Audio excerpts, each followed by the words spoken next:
This is The Roman Show. All right, ladies and gentlemen, Rodolfo Roman here with Jerry the King Lawler at Florida SuperCon. King, well, once again, welcome to Miami. Once again, last time I spoke to you, were the premiere of the movie. I got to see it while you were inside the building. What were your thoughts about the movie?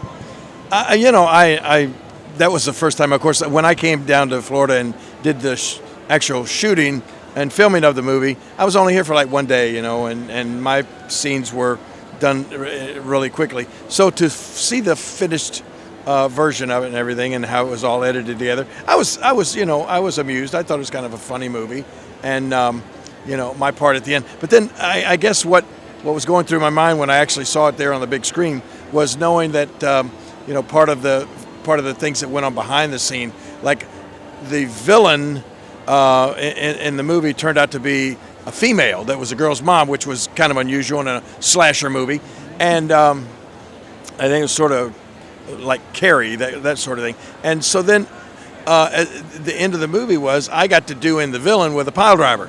And watching it, I've watched it very closely at the end, because in the actual filming of the movie, the stunt woman that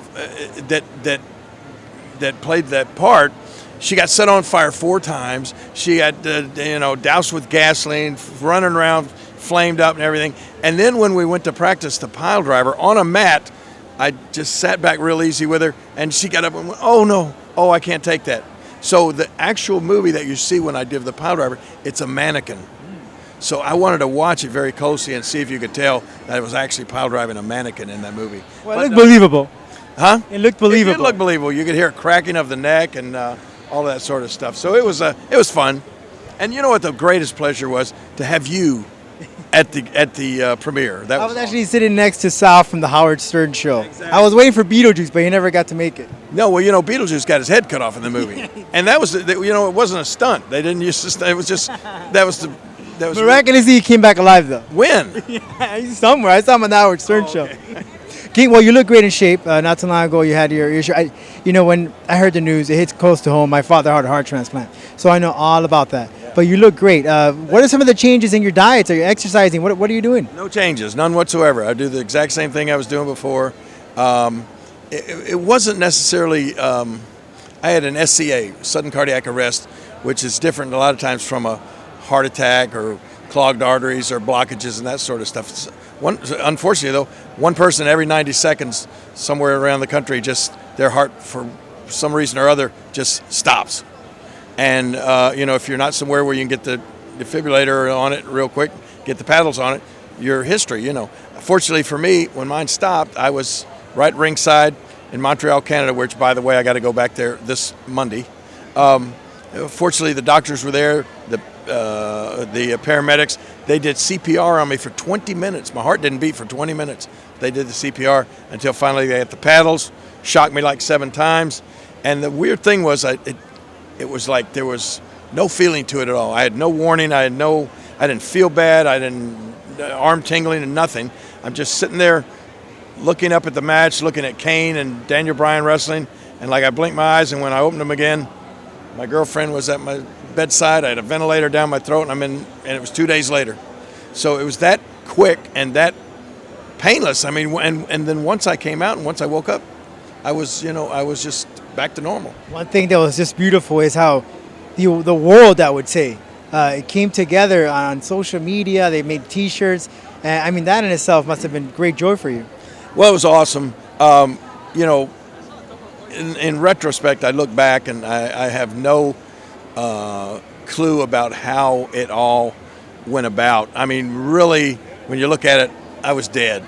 And I did have literally not hundreds, not thousands, but probably around the world, millions of people that at that instant, when that happened, because it was on worldwide television, that started praying for me.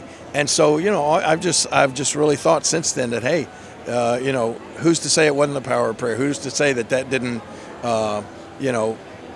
something made me all of a sudden wake up from not being here. Something brought me back, So it's a beautiful. It just gives me chills just talking about it. And I really can't thank the people enough, and I appreciate the prayers. And I run into people all the time that say, I still pray for you every night, about your health and everything. So I appreciate that. That's awesome, King. Now let's talk about your son, Brian Christopher.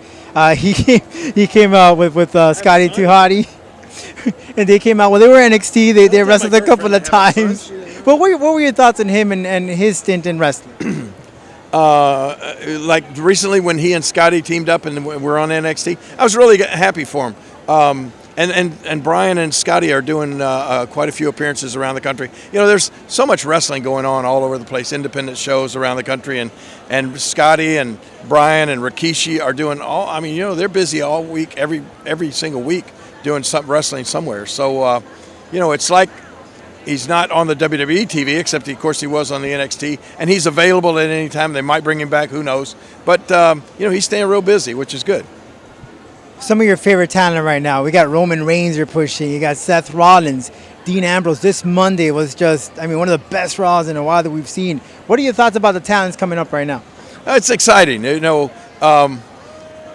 I've been doing this for 43 years, and the great thing is, you're in doing the right thing when the fans can't figure out what's going to happen next. Because our business is one that the fans love to try to do that. I mean, they spend 90% of the time trying to think what's going to happen next. But when you can get to a point where they just can't figure it out, they don't know what to expect, that's when the interest is at the highest. That's when you're really having fun. That's when it's really doing well. And believe me, like you said, last week's Raw, why was it so good? Because so many things happened that was unexpected, that nobody thought were going to happen. I mean, all of a sudden, you know, we got a big multimedia star returning, and of course then first comes the Miz, and you think, oh, okay, he's a movie star and he's a wrestler and he's on the real world, so yeah, we'll buy that. But then boom, all of a sudden here comes back Chris Jericho from Fozzy, touring all over the world with his band, and now he's back on Raw. And then you know, I don't think anybody really expected John Cena to come out and be the new world heavyweight champion again. I like a lot of people were thinking Roman Reigns or Randy Orton or that sort of thing. So just all sorts of things. Then the return of AJ Lee. You know, nobody expected any of that stuff to happen. So it was a fun show. Two last questions. Legends House. Have you thought about it? Will you do it? No. Why not? I've thought about it, and no, I would not do it. Well, you have to. First of all, you have to go and stay in the same house with a bunch of old goofs for 30 days, and there's no way on earth that I'm going to do that. I've missed 4 Raws. How can I do that?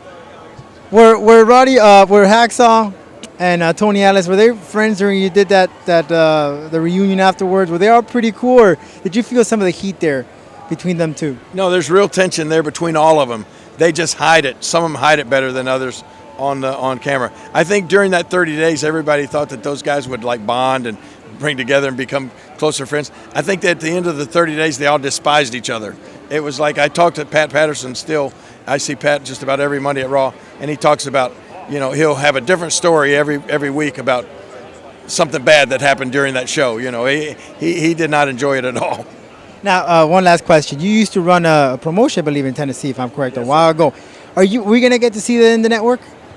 Hopefully, yes. We're in negotiations. They're sending a crew down next week, believe it or not. It's funny that you bring that up. Sending a crew down to Memphis to evaluate the tapes and look and see what they want and what is still usable and that sort of thing. And, you know, we produced a 90-minute wrestling show every Saturday morning live for 21 straight years there. So it's a lot of footage. It's a lot of tape that's out there.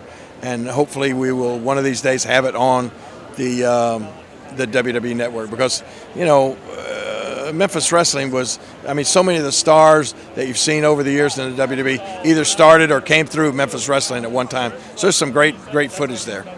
Jerry the King Lawler, thank you so very much, and glad to see you in awesome shape. Thank you, man. Thank you so very much. Can I ask you one question? Yes, sir. Why did I have to sit down? He asked me to sit down. I have back problems. How about that? Can I get away with that? You just want to look taller.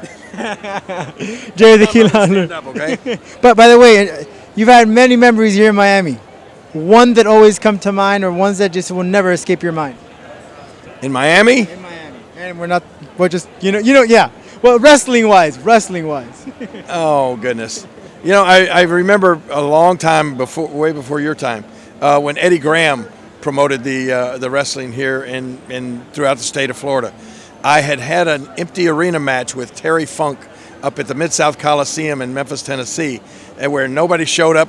We were just, he picked a time and a location, and he and I met at the Mid-South Coliseum before the fans ever got there, and we had this big match. And it got a lot of publicity, it got a lot of talk around the country. So they brought us down here to Florida, to Miami, to have one of those matches. And I'll never forget the interview that Terry Funk made for me, and he did it here in Miami, when he was talking about Florida crackers. Oh my gosh. He went in a shower stall, and he had a quart of 10W40 motor oil. He had a big bag of sand and dirt and rocks, and he started talking about the Florida crackers and all of these greasy, oily people. And as he was talking, he starts pouring this. He said, I always wanted to know what it would feel like to be a Florida cracker. So he starts pouring this motor oil over his head, and it's just down and in his mouth and in his eyes and all of this. And then when he got covered with motor oil, he grabbed this big 10-pound bag of dirt and sand and poured it all over himself. And he just stood, and it was the most disgusting sight. And he said, now I know what it feels like to be a Florida cracker. And it was like the greatest interview I've ever seen in wrestling. King, thank you so very much. Always a good job on Raw. Thank you so very much. I think you can actually YouTube or Google that or something. Just look up Terry Funk Florida cracker interview, and you can actually see it. It's great. For all the followers, make sure you check that out, because that sounds like a lot of fun. Thank you, King. Look. Did you? This is The Roman Show.